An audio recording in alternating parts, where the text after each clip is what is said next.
کھل کر اور ببانگ دہل ایران کے ساتھ کھڑا ہونے کا اعلان کر دیا ہے۔ انہوں نے کہا کہ ہم وہ سب کچھ کریں گے جو ایران کے مفاد میں ہوگا۔ ایران کے وزیر خارجہ عباس اراغچی ماسکو کے دورے پہ ہیں، اور اس دورے کے دوران ان کی ولادیمیر پوٹن کے ساتھ ملاقات ہوئی ہے۔ انہوں نے کہا کہ ہم ہر طرح سے ایران کا ساتھ دیں گے،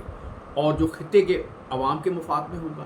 جو امن کے مفاد میں ہوگا، اس سلسلے میں ہر وہ اقدام اٹھائیں گے۔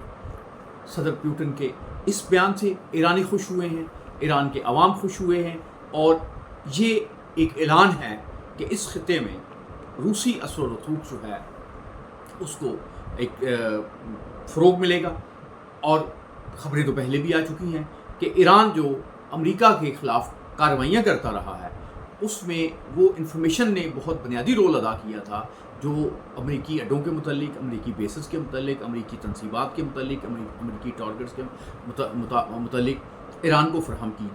جاتی رہی۔ یہ ساری خبریں، یہ ساری قیاسرائیاں امریکی اخبارات میں آئی ہیں، کیونکہ روسی اخبارات اور میڈیا جو ہے وہ خبریں دینے کے معاملے میں محتاط رہتا ہے۔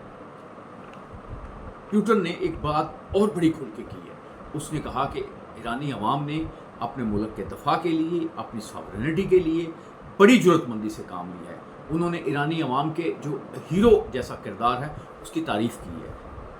روس کے لیے ایران ایک نیا عالمی ہیرو جو ہے بنا ہے، جس نے امریکہ کو للکارا اور امریکہ کی خواہشات پوری نہیں ہونے دی۔ امریکہ جو چاہتا تھا اس جنگ سے وہ کچھ حاصل نہیں کر سکا۔ ابھی جب یہ دورہ ہو رہا تھا تو ایک روسی جو دانشور ہیں، انہوں نے بڑا کھل کے ان کا بیان جو ہے روسی میڈیا نے بڑا اس کو ہائی لائٹ کیا، ویسٹرن میڈیا میں بھی بڑا ہائی لائٹ ہوا۔ انہوں نے یہ کھل کے کہا کہ جو کیلکولیشن کی تھی امریکیوں نے وہ بالکل غلط تھی، اور وہ انپریپیئرڈ تھے وار کے لیے، اور ان کا یہ خیال تھا کہ ہم طاقت کے بہت زیادہ استعمال کے ساتھ ہم مطلوبہ نتائج حاصل کر لیں گے۔ امریکیوں نے ایران جنگ سے یہ سیکھا ہے کہ طاقت سارے جو معاملات ہیں اور سارے مقاصد حاصل نہیں کر سکے گی۔ تو ابھی امریکہ ایک فیس سیونگ کی صورتحال میں ہے۔ ابھی ایک امریکہ میں اور ایران کے درمیان جنگ بندی کی صورتحال ہے، اور بظاہر یہ لگ رہا ہے کہ ٹرمپ پہ بہت پریشر بڑھ گیا ہے کہ آپ نے ایک غلط جنگ شروع کی تھی، اور اب آپ بہتر ہے کہ اس جنگ سے نکل جائیں، اس جنگ سے جو ہے وہ چھٹکارا حاصل کر لیں۔ اسی طرح سے جو نیتن یاہو ہے اس کو بھی بڑی مخالفت کا سامنا کرنا پڑ رہا ہے، بلکہ جو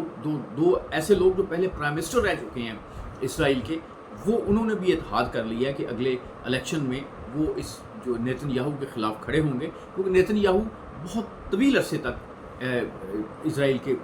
رہنے والے پرائم منسٹر ہیں، اور یہ نیتن یاہو ہی تھے جو امریکی بتا رہے ہیں کہ جو بار بار اوباما کو اور بائیڈن کو یہ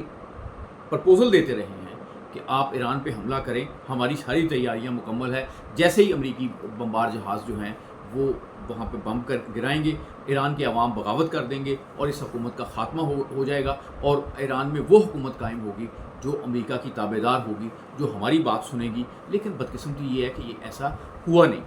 اب پوٹن کے ایران کے ساتھ کھڑا ہونے سے جو دنیا میں ایک توازن ہے طاقت کا، وہ تبدیل ہوتا ہوا نظر آ رہا ہے، کیونکہ یوکرین کے معاملے میں بھی پوٹن نے جو باتیں تھیں یا جو خواہشات تھیں ٹرمپ کی، ان کو پورا کرنے سے انکار کر دیا تھا۔ یہ جو ایک خلا پیدا ہوا، اب اس میں روس داخل ہو گیا ہے، اب آلریڈی چین کے ساتھ جو ہے وہ معاملات ہو رہے ہیں، کیونکہ چین کے مفادات بڑے اس جنگ سے متاثر ہوئے ہیں کہ چین جو سستے داموں ایران کا تیل خریدتا تھا، وہ اس پہ ناکہ بندی کر کے امریکہ نے اس پہ پابندی لگا دی ہے۔ تو یہ جو جنگ ہوئی ہے ایران کی اور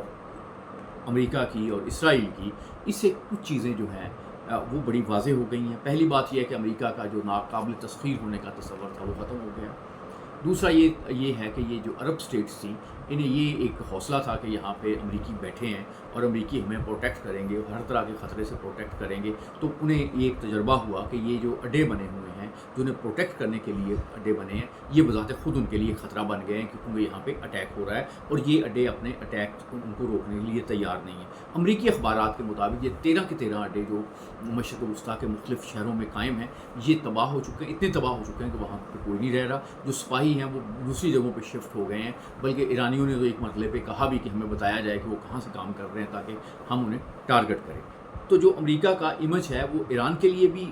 وہ پہلے والا نہیں رہا اور عرب اسٹیٹس کے لیے بھی وہ پہلے والا نہیں رہا۔ اب یہاں پہ روس اور چین جو ہے وہ ایک نئے یعنی ایک عالمی طاقتوں کے طور پہ ابھرے ہیں، اور بالکل وہ بات جو جب پہلی مرتبہ امریکہ نے حملہ کیا تھا تو چین نے کہا تھا کہ اب دنیا کے فیصلے جو ہے وہ صرف امریکہ کی مرضی سے نہیں ہوں گے، اور میرا خیال ہے ٹرمپ کو صدر نکسن کی، امریکی صدر نکسن کی جو دانشور صدر تھے، ان کی اس بات پہ بھی توجہ دینی چاہیے کہ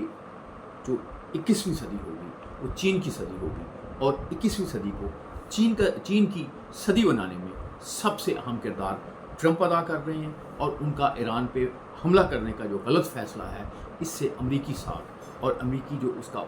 انٹرنیشنل جو امیج ہے وہ متاثر ہوا ہے۔ اور اب یہ سوال اٹھایا جا رہا ہے کہ $35 بلین جو ہیں اس جنگ پہ خرچ ہو گئے ہیں، اور